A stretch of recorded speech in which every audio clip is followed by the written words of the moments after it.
my lovelies. Welcome to another episode of Convincing You to Read the Last Book I Read. Today we have In an Instant by Suzanne Redfearn. I am absolutely obsessed with this book. This one holds top spot right now next to Hazelthorn. Like, from the start of this book, I was absolutely hooked. At 36% through this book, so much has happened. I was like, what else could possibly happen? It was fast-paced. It had me sweating. I was shaking. I was forgetting to breathe. There is nothing that I did not like about this book. And what it's about was just so crazy that it makes you think that, how would you even describe this situation without actually living through it? And she did such an amazing job. The details, the storyline, I am just absolutely infatuated. I am going to go probably on a Suzanne Redfearn kick soon, because there are just not enough good things to say about this book. That's how good it was. With that, let me just tell you what we have going on here. All right, so when I'm telling you about this book, I'm going to give you kind of like a short spiel of it, because there's so much details in this book. I don't want to give anything away because I really want you to read it. And I was honestly having such a hard time finding quotes, because everything that I loved, I couldn't save because it would spoil the story. So let me give you a short detailed version of what we have. So this book follows a girl named Finn who is going on a ski vacation with her best friend, her mom, her dad, her sister's boyfriend, her brother, her mom's best friend, who they call Aunt Karen, her husband, Uncle Bob, and then their daughter, Natalie. So they all go to this ski vacation way up in the mountain. A lot of stuff happens before then, yada yada. They get in a really bad car accident, and Finn ends up not making it through this car accident. So now she's stuck watching as her family is abandoned in this middle of a snowstorm at the bottom of a mountain, freezing temperatures, no one to help. The snow is so bad and it's still coming down that it's up to their knees. This accident is so bad, everyone's bleeding, everyone's really hurt. It's a really bad accident. So Finn is watching everyone suffer through this accident and just watching them kind of struggle to figure what are they going to do? How do they go get help? So she watches them struggle. They finally get out. And now Finn is watching the aftermath of everyone's lives after the accident. And there's just so many aspects of this story that there's not a whole lot I can tell you. Because there's things that happen that I wouldn't have expected to happen at the start of this story. The way that stuff was handled in the accident, and then the consequences of those actions afterwards, and how people's lives move on after you, and all of this other stuff. That there's so many aspects here that's all I can really tell you. That Finn is watching her family suffer through this really bad car accident, and then the really bad aftermath of this really bad car accident.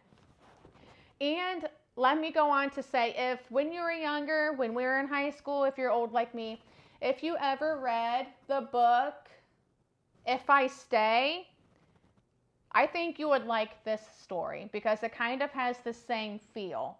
But this one, it's been a while since I read that, but this one I feel is a lot more detailed. But if you like the book If I Stay, definitely give this one a go, because just read this book. I don't care if you read that one or not. Just read this one. This one is amazing. There's nothing you won't like about this book.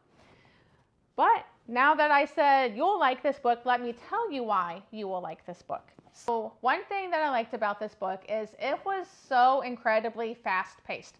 From the first page, stuff is going on. The first line of the book really just hooks you in. Like I said, 36% of the way through this book, so much had happened, I didn't know what else could also possibly happen because my heart was already broken. I already cried 10 times and just everything had already happened by 36%. So that's how fast paced it is. If you want a fast paced book, if you really want it to hook you in and reel you in, this is the one for you because it starts and it doesn't stop until even you put it down. Another thing that I liked is it was so heartbreaking, but in the most beautiful way. The way things are described and the emotions, like I felt I was actually a part of this family. It was beautiful and it was heartbreaking. It left you just reeling for more, honestly. Another thing that I liked, and I already said it, but I'll say it again, it was so beautifully written. I don't know how you could write a book like this with so much emotion without possibly going through all of this book. Now, when I was reading the author note in the back, it did say that she wrote this book off of an experience she had when she was little, where she was stuck out in a cabin, but it was nowhere near like what happened here. Another thing that I liked is from a parent's perspective, this book just broke my heart even more.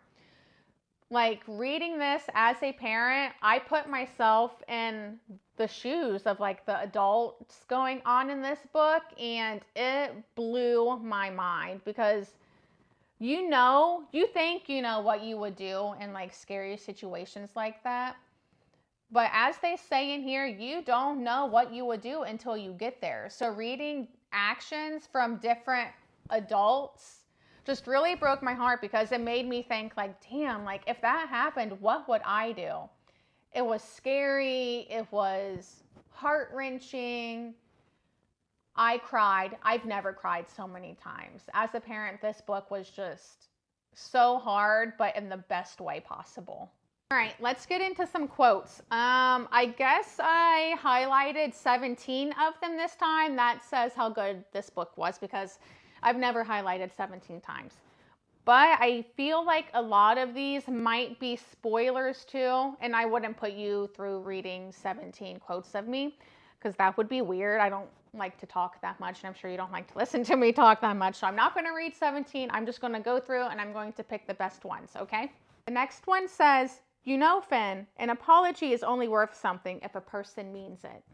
Our next one says, regret is a tough emotion to live with, impossible to move on from because what's done is done. And that hit hard. Our next one says, her head shakes back and forth as if trying to erase the news like a bad drawing on an Etch-a-Sketch. Our next one says, I realize we are not meant to see ourselves so plainly, without the guise of ego and ignorance, not meant to have our true characters revealed. The next one says, we do not control our reactions, only our actions. The next one says, I realize how awful people are to each other, how a pervasive cynicism exists in most people that stops us from seeing the best parts of one another. The next one says, are we born with our strength? If so, then should we condemn those who don't have it? The next one says, you only live once, and no one has any idea how long that once is going to be. So grab on tight and hold on for the ride, and don't worry about it, and don't look back. And our last one says, every journey begins with a single step. Clear your mind of can't. Fear is what stops you. Courage is what keeps you going. And that is just something I think everyone could remember, Everyone should take away on that. This book had a lot of strong messages in it that I feel that a lot of people could take away from, because it really made me see things in a different light, because I feel like we can take things for granted or not live to be our fullest when, like it says, you don't know, you're not given a lot of time. You don't know when could be your last day and all of that. So to read this, especially if you're not in a good headspace, I feel like this could really just open things up and put the whole world in a new perspective for you. And I thought everything about it was just beautiful. As for my next book, I think I'm going to read The Last One at the Wedding by Jason Reckluck. But I did see at the last minute that In an Instant also has kind of a series that follows Mo, who was Finn's best friend and her Chloe sister a few years in the past. But the last one at the wedding has been one that I've been wanting to read for a long time, and I just saw that it was on Kindle. So I think I might go ahead and do that one first and then jump into that, because I've been really in the mood for something like just heart pounding, you know what I mean? So I'm trying to find something like that. This one was that, so I'd like to keep like finding something like this. So I'm thinking I might do the last one at the wedding, and then we will go from there. All right, see you in a few days. Later, taters. Bye.